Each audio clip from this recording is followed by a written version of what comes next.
Hello everyone, एक बार फिर से स्वागत है आपका मेरे चैनल पर। मैं दीपा। कैसे हैं आप सब? उम्मीद करती हूँ आप सभी ठीक होंगे। दोस्तों, आज मैं आपके लिए एक नए टॉपिक पे बात करने के लिए वीडियो बना रही हूँ। मोस्टली जो ये हेल्थ रिलेटेड इशू है, ये किसी को भी हो सकता है, मतलब मेल में भी, फीमेल में भी, कभी कभी बच्चों में भी हो जाता है, पर मोस्टली ये लेडीज़ों में ज़्यादा होता है, लड़कियों में ज़्यादा होता है। वो समस्या है हमारी सिस्ट की। कई बार जब हमारे पीरियड्स वगैरह रेगुलर नहीं होते हैं, या तब यूट्रस में या हम ओवरी में सिस्ट फॉर्म होने लगता है। एक रीज़न वो होता है, और दूसरा रीज़न होता है कि जब भी हम बहुत ज़्यादा ऑयली खाना खाते हैं, या हमारा फ़ैट इनटेक ज़्यादा होता है, हम ज़्यादा चिकनाई वाला खाना खाते हैं, तो वो फ़ैट जब हमारे यहाँ बॉडी में अलग अलग जगह पे जमा होने लगता है, और उसका जमा होने के बाद वो सूखने लगता है, तो वो एक सिस्ट का फॉर्म ले लेता है।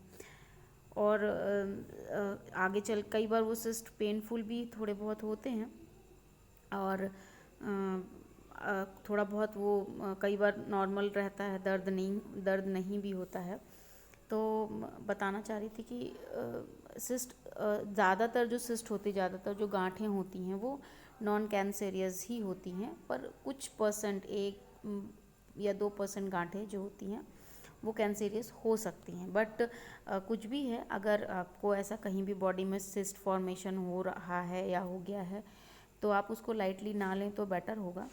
तो इसके लिए सबसे ज़्यादा ज़रूरी होता है कि हम जैसे अगर हमारी पीरियड्स वगैरह इरेगुलर हैं लेडीज़ों में, है ना, तो उसके लिए डॉक्टर को चेकअप कराएं। सोनोग्राफी, अल्ट्रासाउंड वगैरह से पता चल जाता है। बाकी अगर बॉडी के किसी और पार्ट में, यानी फिज़िकली, जैसे बॉडी में, हाथ में, पैरों में, कहीं भी हमको गठान सी महसूस होती है, तो वो सिस्ट होता है, उसका आप चेकअप करवा सकते हैं।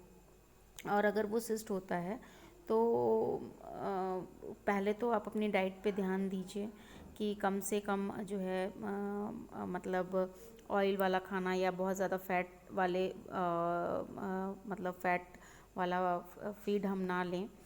खाना ऐसा हो जो हमारी सेहत के लिए अच्छा हो। और दूसरा सबसे ज़्यादा ज़रूरी है कि हमें समय पर खाना लेना चाहिए, और रात में बहुत लेट नाइट खाना नहीं खाना चाहिए, क्योंकि खाने को पचने के लिए भी समय लगता है। और सबसे ज़्यादा ज़रूरी होता है कि खाना जब भी हम खाते हैं, या तला हुआ जब भी कुछ खाते हैं, जैसे आप लोग, हम सभी आजकल पूड़ी खा रहे हैं, पराठा खाते हैं, या कोई भी चीज़ जिसमें ऑयल ज़्यादा है होता है, तो उसके ऊपर से पानी तुरंत ना पिएं। क्योंकि जब भी ऑयल सब्सटेंस वाले फूड हम लेते हैं, जिसमें ज़्यादा ऑयल होता है, डीप फ्राई चीज़ें होती हैं, तो उसमें क्या होता है कि जब भी हम उसके ऊपर से पानी ले लेते हैं, तो हमारा डाइजेशन तो पुअर होता ही होता है, साथ में जो फैट सॉल्युबिलिटी होती है वो कम हो जाती है।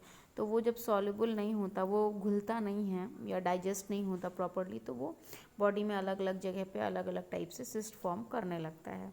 तो ये तो हो गया कारण कि सिस्ट कैसे बनता है या क्यों हो सकता है। अब अगर हम आते हैं या किस तरह के खाने से हमें सिस्ट हो सकता है, तो अवॉइड करिए। कम से कम जो है आप ऑयली फूड खाइए, तला भुना कम करिए, तो इससे आपको मदद मिलेगी, आपको सिस्ट फॉर्मेशन नहीं होगा या कम होगा, है ना। अब आते हैं उसके इलाज की तरफ। अगर किसी को सिस्ट की प्रॉब्लम है, और ज़्यादा मतलब अगर वो नॉर्मल सिस्ट है, उसमें कोई और प्रॉब्लम नहीं है, तो डॉक्टर को चेकअप कराने के बाद आप अगर उसका घरेलू उपचार चाहते हैं, तो सबसे अच्छी औषधि जो है सिस्ट के लिए, वो होती है चूना।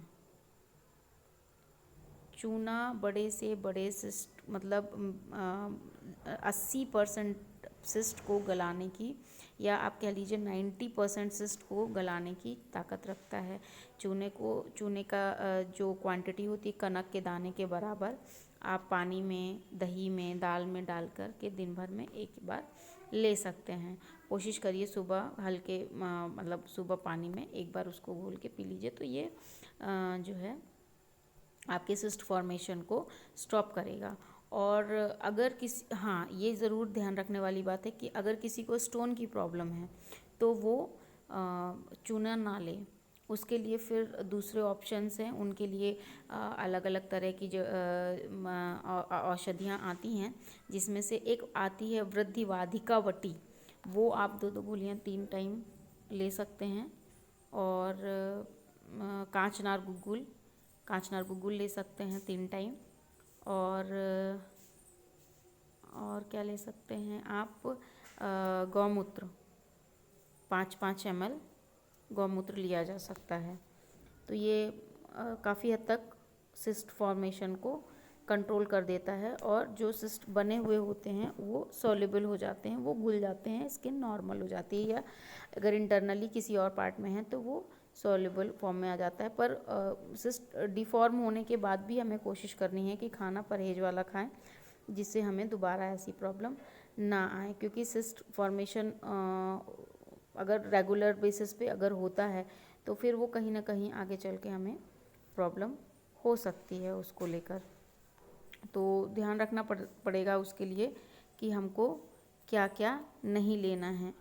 और थोड़े से परहेज और थोड़ी सी एक्सरसाइज से अगर हमको ज़्यादा बड़ी परेशानियों से बच सकते हैं तो करना चाहिए।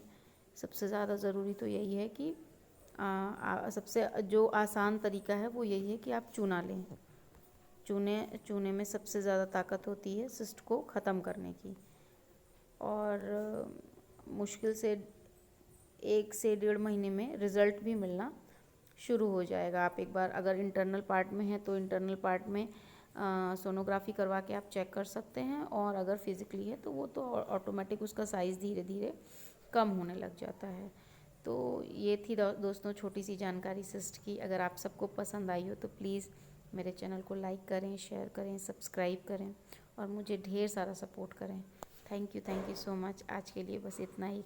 शुभ रात्रि।